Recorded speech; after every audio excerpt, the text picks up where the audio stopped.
Bine m-am găsit, dragii mei din Zodia Vărsător, oriunde v-ați afla. Bine ați venit tuturor, atât dragilor mei abonați, cum de asemenea și celor care poate sunteți pentru prima oară aici pe canal. Ca de fiecare dată mă bucur să vă am alături și azi voi face o lectură bonus pentru luna decembrie. Așa că, dragilor, toți cei care aveți soare, lună, Venus sau ascendentul în Zodia Vărsător, atunci această lectură este de asemenea și pentru voi. Cum de asemenea, un lucru important pe care trebuie să vi-l spun și îl repet ca de fiecare dată, dragilor, voi vă construiți propriul viitor, așa că vă rog să luați decât acele mesaje care rezonează cu voi, iar restul lăsați-le să zboare în univers, pentru că sigur sunt pentru alte energii, alte persoane care au o mai mică sau mai mare legătură cu Zodia Vărsător.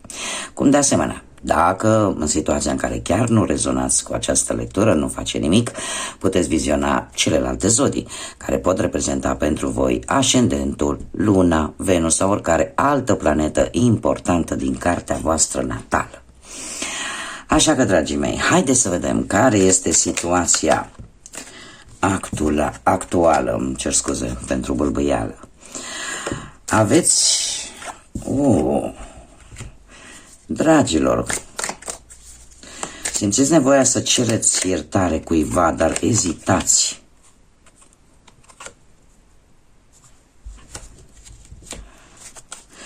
Ezitați și se pare că aveți nevoie parcă de o îndrumare, de un sfat. Este foarte interesant pentru că avem și o strategie aici. Se știe despre zodie în general, da? Ca să mă explic cât mai bine. Zodia Vărsător este rebelul zodiacului. Este zodia care niciodată nu dă înapoi și dacă e vorba de orice, e o zodie foarte revoluționară, ca să zic așa, și care nu, cum să spunem, nu-i place să se supună regulilor. Da? Dacă îi se pare că o regulă nu este corectă, nu se va supune în ruptul capului. Își iau o pancardă și iese în stradă. Voi aveți o ezitare. De ce? Pentru că simțiți nevoia, totuși, vă simțiți vinovați de ceva. Unii dintre voi, nu știu, simțiți nevoia să spuneți ce aveți pe suflet și nu știți cum să o faceți, nu știți în ce modalitate să o faceți, poate.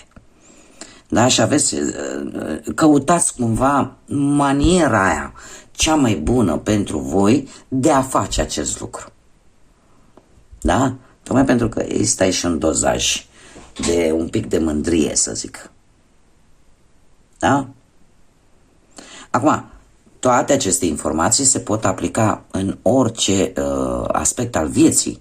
Da? Aici nu vorbim numai de dragoste sau numai de, nu știu, carieră sau familie, nu.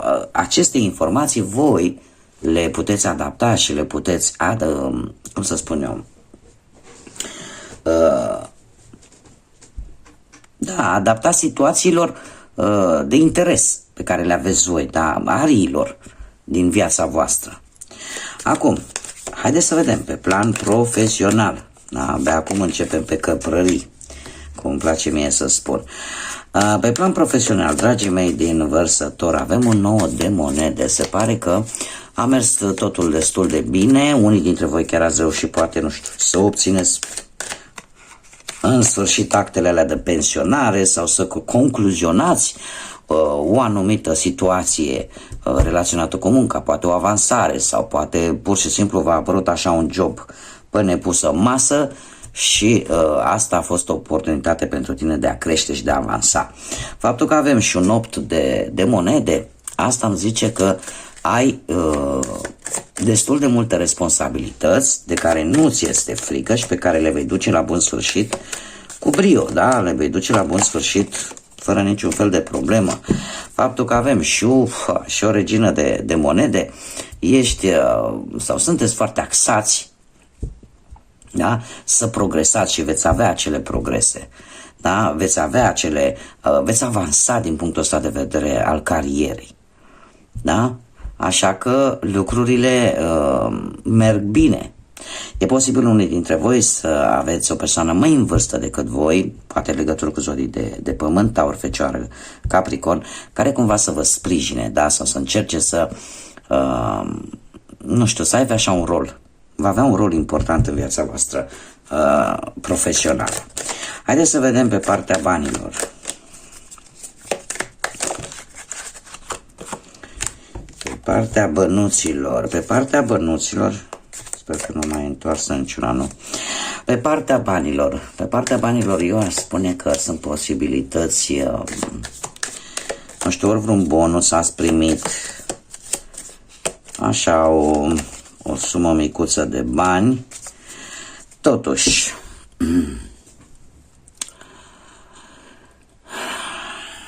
ori ați avut un mic blocaj, ori îl aveți în acest moment, un mic blocaj financiar, dar cu acest rege de bâte, eu aș spune că ai istețimea care îți trebuie să obții poate o anumită sumă de bani sau să obții lucruri care pot conduce la un câștig de bani, da? Și e un îndemn că ești totuși pe drumul cel bun cu acest rege de bâte, da? Deci chiar dacă ați avut un mic blocaj, nu va dura, pentru că îi veți găsi destul de repede soluția. Haideți să vedem pe partea asta sentimentală. Pe partea sentimentală, pentru cei care sunteți într-o relație. Ce e frumos. Opa. Hei. Ia să vedem ce avem aici. Dragii mei, unii dintre voi aș spune că relația la voi, sau cel puțin cum vedeți voi, relația este acea relație tradițională, acea relație cu principii sănătoase, cu principii tradiționale, în care, cum să spun eu, nu știu dacă unii dintre voi, este foarte interesant totuși și cu îndrăgostiții, pentru că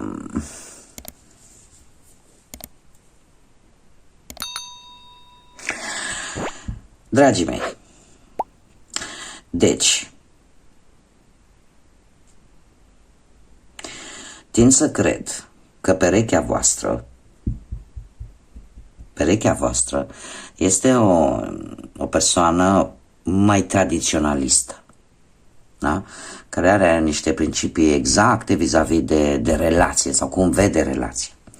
În schimb, pentru că aici am îndrăgostiții cu semnul gemenilor, care vă poate influența fiind un semn de aer la fel ca și voi, îmi vorbește totuși de o stare de, cum să zic eu,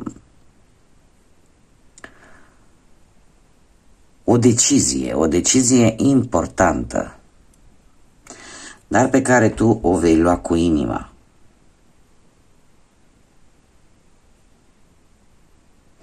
Dragilor, îmi pare rău să vă spun, dar pentru unii dintre voi e posibil să trebuiască să alegeți între o dragoste din trecut, de demult, și cea actuală. Da, avem zodia Gemeni și avem zodia Taur. Nu știu dacă vă spune ceva acest lucru, dar unii dintre voi vor fi puși în situația de a alege, pur și simplu. Între o dragoste tradițională, între o dragoste cu principii morale, cu tot felul de, cum să spunem, o dragoste efectiv cu picioarele pe pământ, și o dragoste care s-a întâmplat undeva în trecutul vostru și care... Dar veți alege cu inima, veți alege ceea ce vă spune inima să faceți. Da? Nu... Uite, o să mai pun o carte ca să vedem, încă o carte, te rog. Asta, decizia voastră, veți alege, dar decizia voastră va duce la niște conflicte. La niște conflicte. Nu știu dacă din păcate sau din fericire, conflicte care cineva va ieși șifonat. Cineva va ieși rănit puternic, dezamăgit profund. Va ieși. Și eu tind să cred că este vorba de persoana din trecutul vostru, îndepărtată. Bun, haideți să mergem mai departe, să vedem pentru cei singurei. Cei singurei avem un 8 de spade. Dragilor, voi încă mai aveți ceva de reparat. Da. Ați avut o perioadă în care ați stat mai mult singurei. O perioadă în care, și bine ați făcut, o perioadă în care voi în interiorul vostru ați simțit că încă mai sunt răni care trebuie vindecate, răni care mai necesită un pic de timp. Dar în următoarea perioadă se pare, cu acest as de spade, se pare că ești pregătită să poți să începi o nouă relație. De ce? Pentru că asul de spade, mai ales pentru voi cei care sunteți singuri, îmi arată faptul că ai acea siguranță, că deja ai început poate un nou stil de viață. Deja vezi cu claritate mult mai mare cam ceea ce îți dorești, pe cine îți dorești să ai în viața ta. Și faptul că avem și moderația, asta îmi spune că ești pregătit, pur și simplu a apărut acea necesitate de a avea pe cineva lângă tine. Asta înseamnă că aceste răni din trecut încet s-au cam vindecat. Da, suferința pe care ți-a putut provoca-o cineva din trecutul tău a început să se vindece. Și ce carte frumoasă, ce carte frumoasă, avem dragostea, iubirea, care îmi spune în felul următor: dragostea înconjoară toate conexiunile tale, mișcă-te înainte pozitiv și lucrul ăsta, cum să spun eu, toată această iubire care te va înconjura nu va face altceva decât să te facă să mergi înainte într-o manieră foarte pozitivă, iar asta va afecta, va aduce pozitivitate în toate aspectele vieții.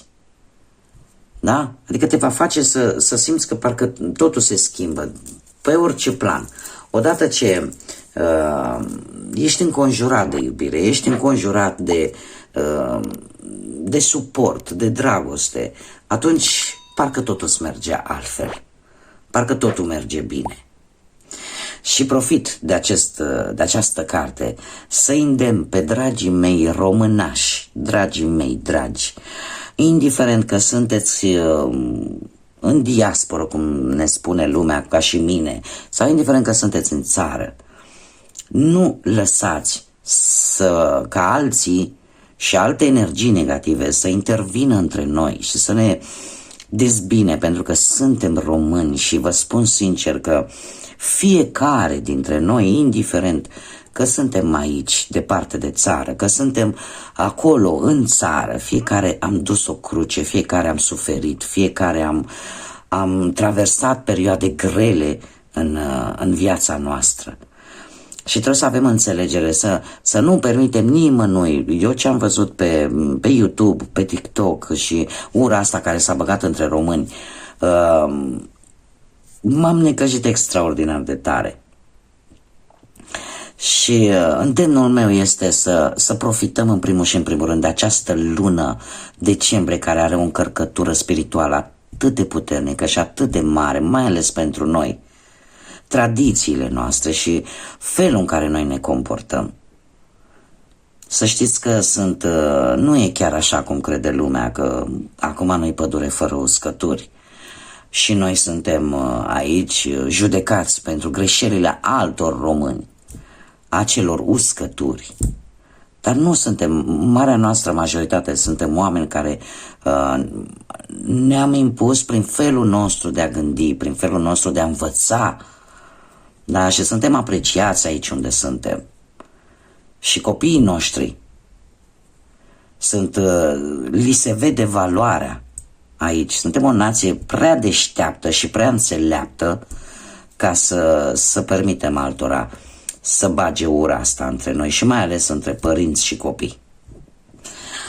Așa că, dragilor, înconjurați-vă de iubire. Înconjurați-vă de iubire și eu vă doresc ca restul lunii de decembrie și finalul acestui an să vă aducă așa de multă lumină și căldură în suflete și în gânduri și fie ca Dumnezeu și întreaga divinitate să-și coboare urechea la gândurile noastre și la dorințele noastre. Până data viitoare când ne vom reîntâlni, să fiți iubiți, dragilor!